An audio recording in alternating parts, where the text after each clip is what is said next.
I'm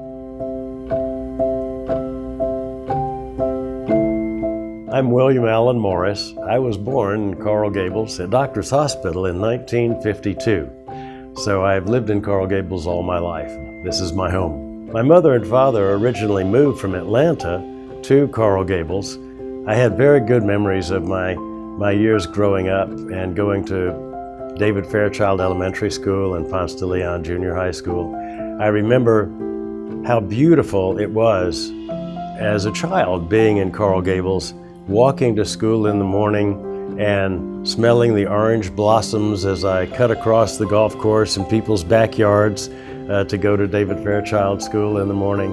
It was a very idyllic and carefree life in many ways. I think George Merrick was more than just a developer. He loved design. He loved things that made people feel good. And so the buildings that he built were not all that he planned to build. He had plans to build a lot more things, but the economic crash and the hurricane of 1926 disrupted his future plans for Coral Gables.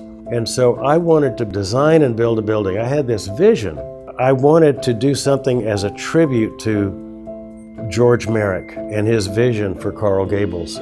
Around 2000, I decided to build the Alhambra Towers building, and in 2002 we moved our headquarters into Alhambra Towers in Coral Gables. And so Alhambra Towers is intended to be something that George would have built if he had been here in the 21st century.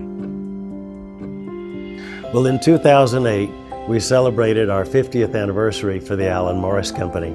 We also announced that night that we were going to create a new award in the city of Coral Gables called the George E. Merrick Award of Excellence, and that we would partner with the Coral Gables Chamber of Commerce to honor someone who's made a difference in making Coral Gables better, and somebody who has done excellent things for Coral Gables. The way I approach our beautiful small community of Coral Gables is the way I approach life, and that is that I feel like I'm here for a purpose. There's a wonderful verse in Proverbs that says that the person who tries to do things right is a blessing in the city in which he lives. And that's what I hope we can all learn to do, is be a blessing and bloom where we're planted. And if it's Coral Gables, it makes Coral Gables a better place.